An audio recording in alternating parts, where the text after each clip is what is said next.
বানিয়ে নিলাম দারুণ স্বাদের হালিম, খেতে খুবই ভালো হয়েছে। এই জন্য আজকে আমি আপনাদের সাথে শেয়ার করলাম। নিয়ে নিলাম রাঁধুনি একটি হালিম মিক্স। এই যে এখানে 2টা প্যাকেট, একটা মশলা আর একটা হলো এই যে গুঁড়াটা।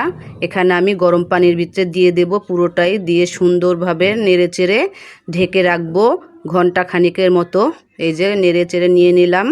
তারপরে দেখেন এই যে কোনো চাকা চাকা থাকা যাবে না, তাহলে দলা পেকে যাবে রান্নার সময়। এই যে এখন আমার মিশানো শেষ পানির সাথে, এখন আমি ঢেকে রাখবো।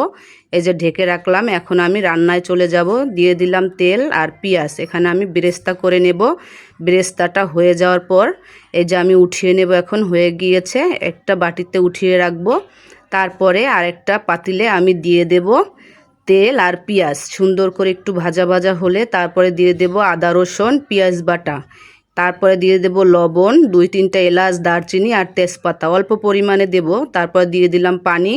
এখন দিয়ে দেব হালিমের সাথে যে একটা মশলা ছিল, ওই মশলাটা দিয়ে সুন্দর করে নেড়েচেড়ে নেব। নেড়েচেড়ে নেওয়ার পরে এখানে আমি 1 কেজির কম গরুর মাংস নিয়েছি। এই যে ছোট ছোট করে পিস করে নিয়েছি। এখন আমি এগুলোকে মশলার ভিতর ঢেলে সুন্দর করে নেড়েচেড়ে নেব যতক্ষণ পর্যন্ত কষানো না হয়। কষানো হয়ে গেলে সুন্দরভাবে আমি এখানে ভালোভাবে অ্যাড করে দেব ওই মিশ্রণটা। এখন আমি এখানে ঢেকে দিলাম। ঢেকে দেওয়ার পর আমি আরেকটা জিনিস এখানে মিক্স করব। দেখেন এই যে আমি এখানেই দেখাচ্ছি আপনাদের, আমি বাজার থেকে হালিমের মশলা কিনে এনেছিলাম আলাদাভাবে, সেটাকে দিয়ে দিয়েছি। এর সাথে আমি আলাদা কোনো মশলা দেই নাই, হলুদ মরিচ। আমার দেখেন মাংসটা সুন্দরভাবে কষানো হয়ে গিয়েছে। কষানো হয়ে যাওয়ার পর এখন আমি দিয়ে দেব এখানে এই যে যেটা আমি আগের থেকে ভিজিয়ে রেখেছিলাম। দেখেন কত সুন্দর হালকা হালকা সুন্দর একদম হয়ে গেছে মিশ্রণটা। এখন আমি মাংসর ভিতরে ঢেলে দেব।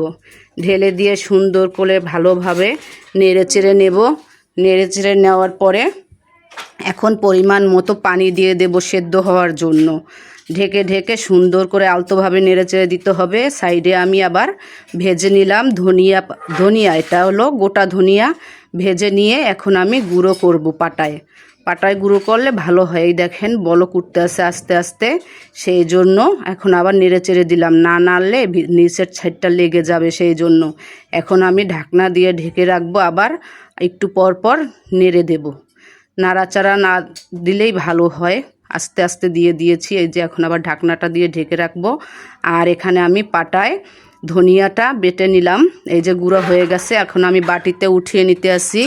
দেখেন আর আমার আস্তে আস্তে এই যে হালিমটা প্রায় রেডি হয়ে গিয়েছে, সেদ্ধ হয়ে গিয়েছে 80%। এখন আমি আবার কাঁচামরিচ, তারপরে গিয়ে হলো ধনিয়া পাতা, লেবু, ধনিয়ার গুঁড়া এই যে আমি করে নিলাম। এখন আমি এই যে দেখেন আমার ঘন হয়ে গিয়েছে হালিমটা। এখন একটু তাপমাত্রা বাড়িয়ে দেব। সাথে দিয়ে দিলাম 2-3টা কাঁচামরিচ, বাচ্চারা খাবে সেই জন্য আমি আলাদা করে মরিচ দিলাম না। এখন দিয়ে দিলাম ধনিয়ার গুঁড়া আর দিয়ে দিলাম ধনিয়া পাতা, দিয়ে সুন্দর করে ভালোভাবে নেড়েচেড়ে নেব।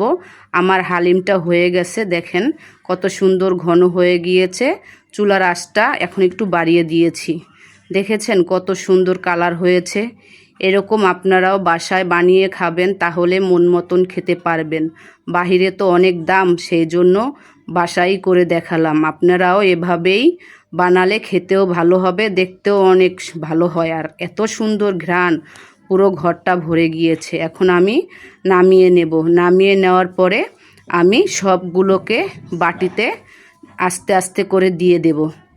আপনাদের দেখাচ্ছি। যদি আমার ভিডিওটা ভালো লাগে অবশ্যই অন্যকে দেখার সুযোগ করে দেবেন, লাইক কমেন্ট শেয়ার করে। এটাই আপনাদের কাছে চাওয়া পাওয়া। দেখেন এই যে আমার হালিমটা শেষ, চুলাটা অফ করে দিয়েছি। এখন নিয়ে যাব এই যে বাটিতে বাড়ার জন্য। চলেন দেখাই। এই যে আমি 3-4টা বাটি নিয়েছি। এখন এক এক করে আমি বাটিতে উঠিয়ে নিলাম। এখন আমি দিয়ে দেব ধনিয়ার গুঁড়া, তার সাথে দিয়ে দেব হলো কাঁচামরিচ, তারপরে ধনিয়া পাতা দিয়ে এখন আমি একটু একটু করে লেবু চিপটিয়ে দেব। বিট লবণ দিয়ে দিলাম। এর সাথে আরও দেব বেরেস্তা। বেরেস্তাটা একটু দেখানোর দেরি হয়েছে, এই যে দেখেন কত সুন্দর হয়েছে আমার হালিমটা। এখন আমি বেরেস্তাটাও দিয়ে দেব। মাশাআল্লাহ, খেতে খুবই সুস্বাদু হয়েছিল। আপনারাও একবার হলেও ট্রাই করে দেখবেন, খেতে কিন্তু খুবই ভালো হয়েছিল। সবাই ভালো থাকবেন, সুস্থ থাকবেন। আল্লাহ হাফেজ।